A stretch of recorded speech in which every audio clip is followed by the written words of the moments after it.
Are you looking for how to write long numbers in Excel? Then keep watching. For example, if your number is under 15 digit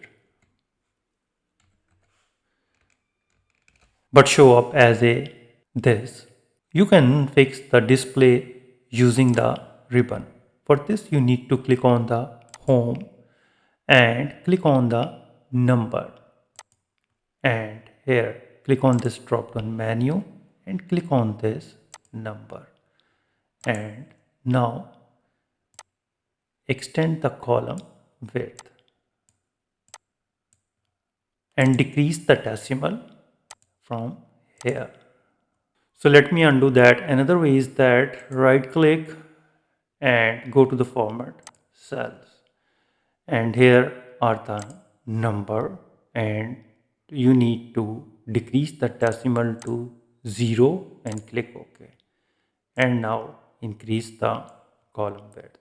If you enter the 15 digits like 3, 4, 5, 6, 7, 8, 9, 10, 11, 12, 13, 14, 15, 16. Hit enter and it shows like this. So there is a apostrophe method.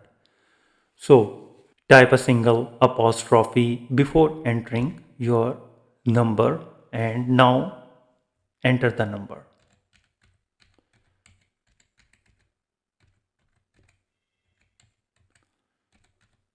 And now hit enter, and here you can see that the apostrophe will be invisible in the cell but will force Excel to keep every digit exactly as typed. So with this way you can easily write long numbers in Excel. If you think this video is helpful, please support my channel. Thanks for watching.